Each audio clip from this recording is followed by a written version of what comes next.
Hello everybody, my name is Player Negative, and today I am doing the top 5 most interesting evil doppelgangers in video games.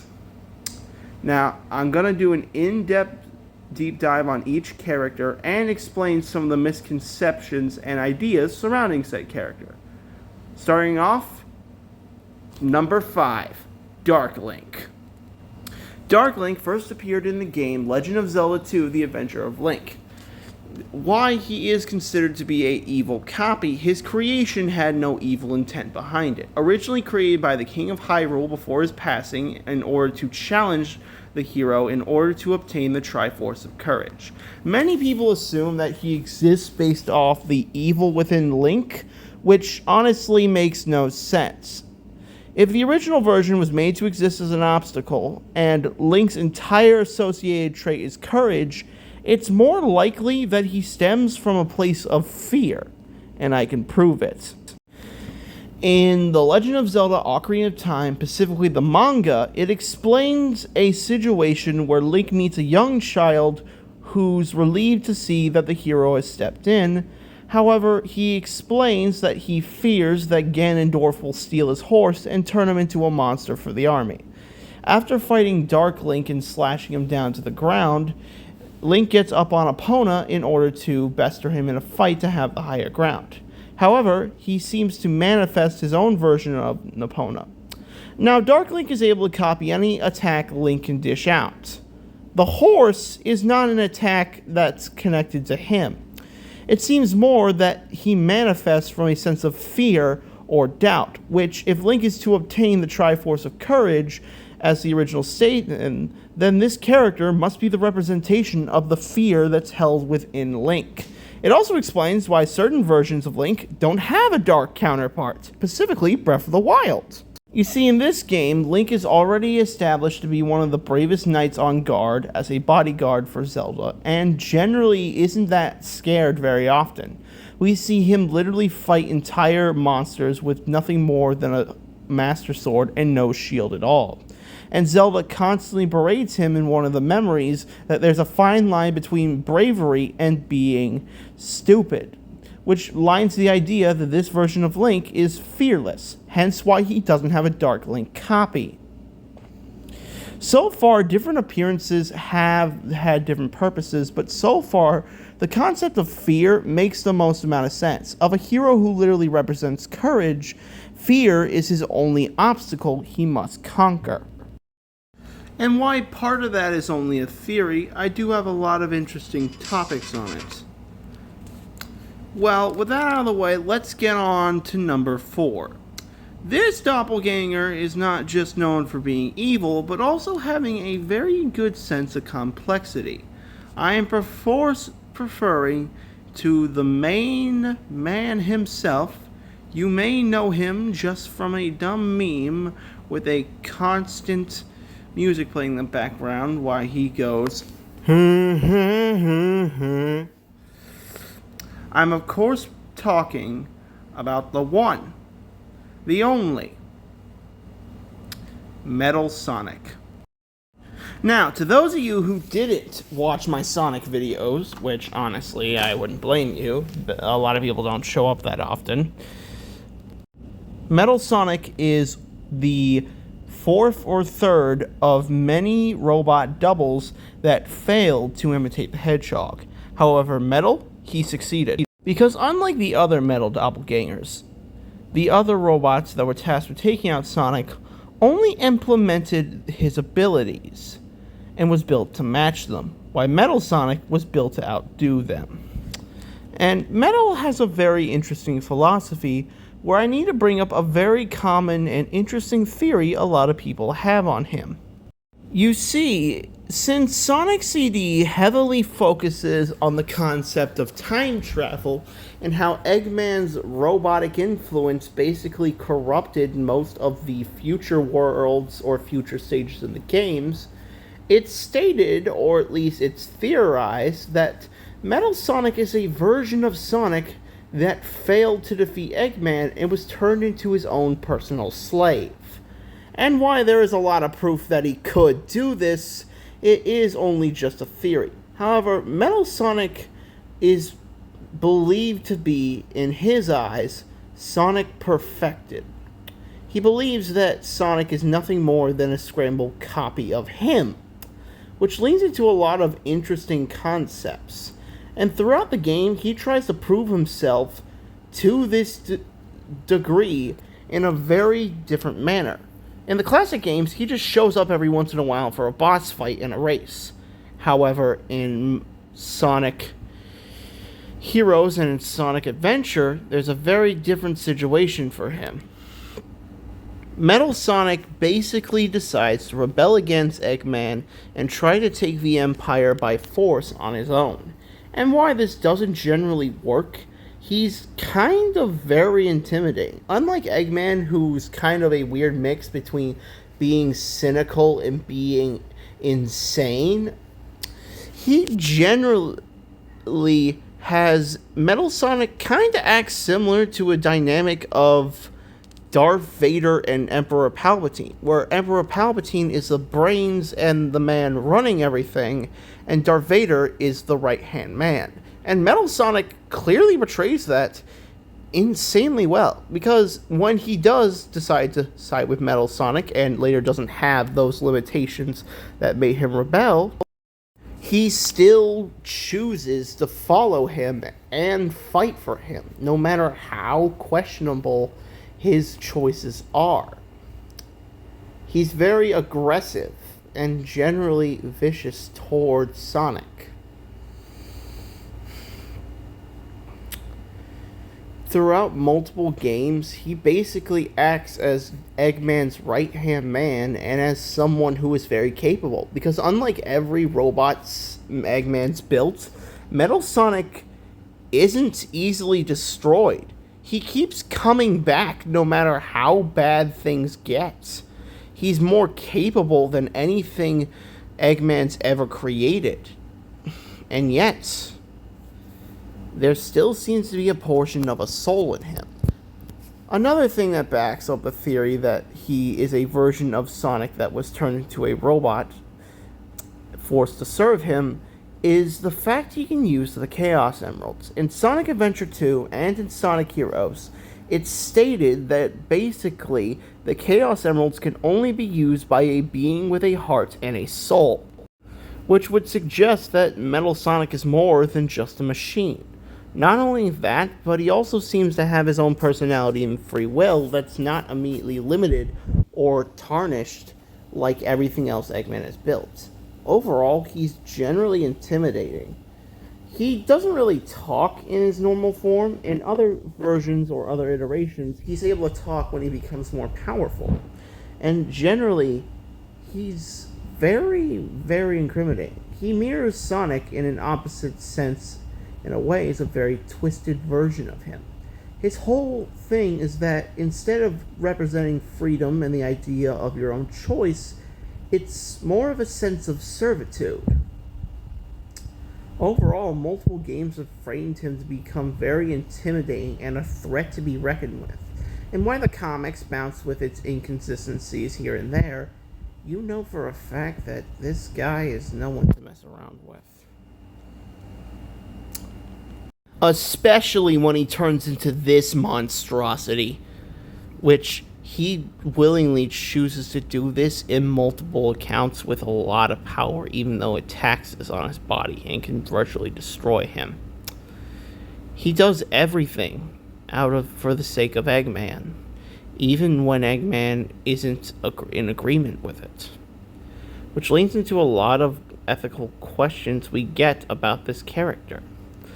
But until then, he will remain shrouded in mystery. So, how are you feeling so far? Did I miss any details? If I did, leave any comments. But I'm far from done, because we still got 3 more characters to fill out. And why the other 2 are genuinely interesting in their own rights, I want to bring up an older character.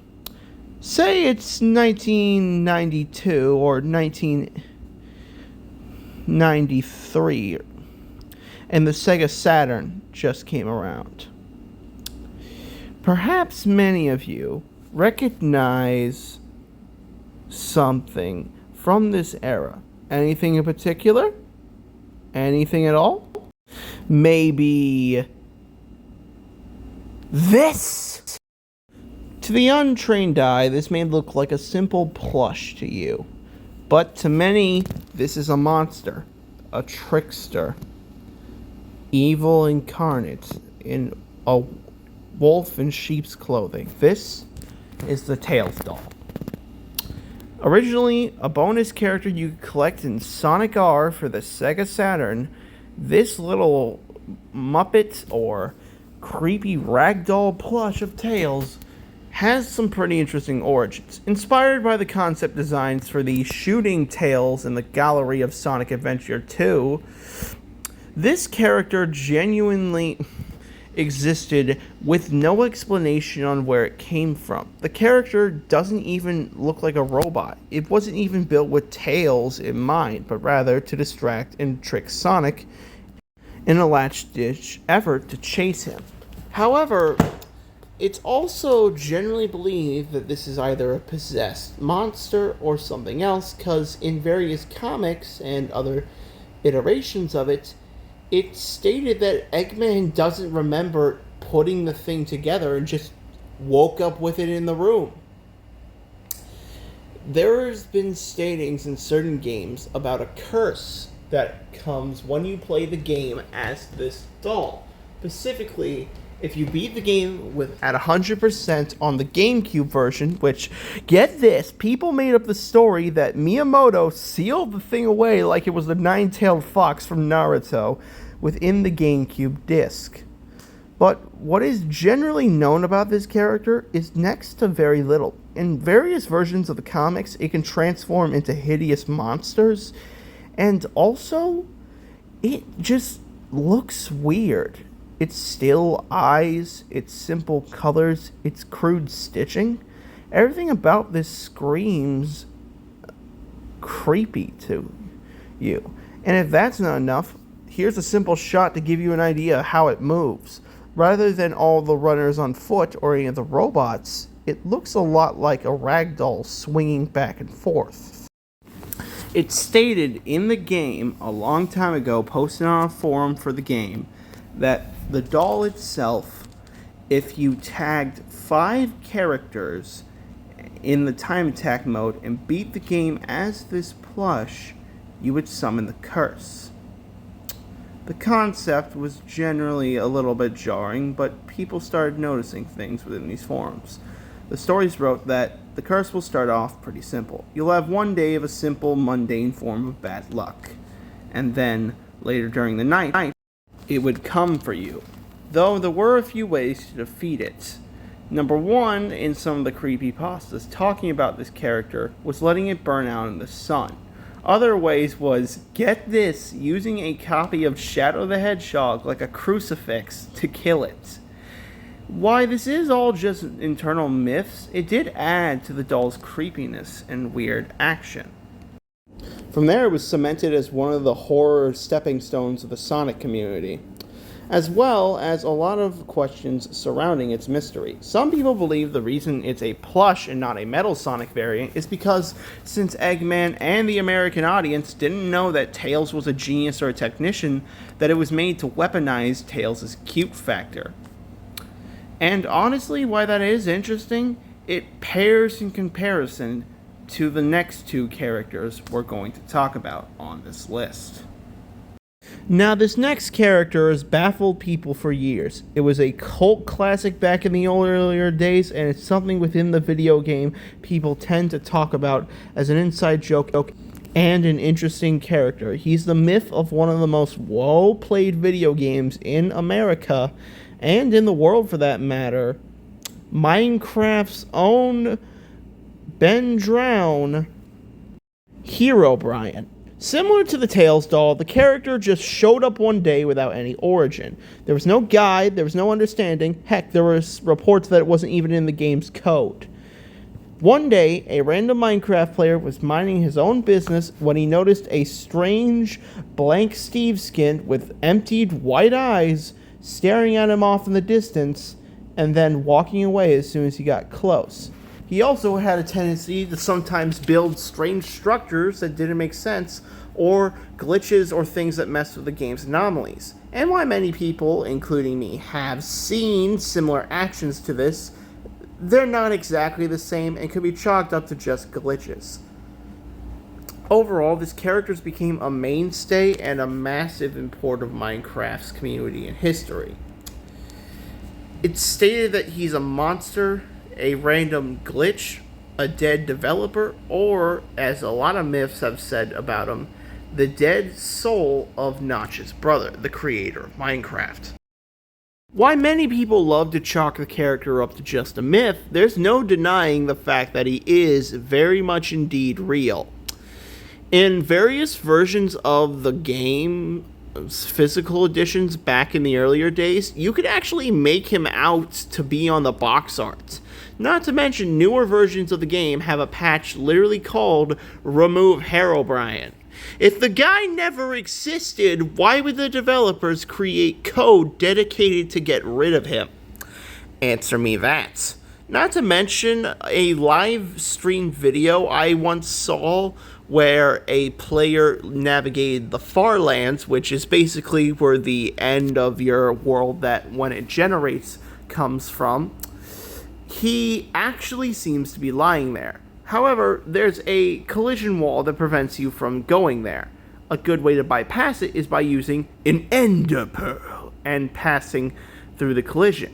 The video was met with a jump scare, and it was taken off of YouTube right before my eyes. Just like straightly ripped off of YouTube. Not terminated, not demonetized, just like ripped right in front of my eyes. If this was fake, like all those other YouTube videos, honestly, it would have just stayed. But the fact it got ripped away in front of my eyes by YouTube itself proves that it existed. That Herobrine technically could exist. Now, he has a higher following than Tails Doll, for sure. He was around back in the days when Slenderman first showed up. But one question always came to me with the next character we're talking about. I've mentioned evil doppelgangers through and through, but there is one who I've been holding back on. One that shows the true villain was you all along. I am preferring to Kara Dreamer from Undertale. Now, anyone who's played this game probably knows this character, and many people love to blame all the terrible actions you the player commit on the game on this character, mainly because their appearance sets off the tone that, okay, this person's clearly violent, right? Well, no. You see, Undertale, unlike other video games, takes choice very heavily, where the enemies you attack wouldn't genuinely matter at all in your story because it doesn't drive the narrative forward. This game forces that concept where fighting isn't an option you should take lightly.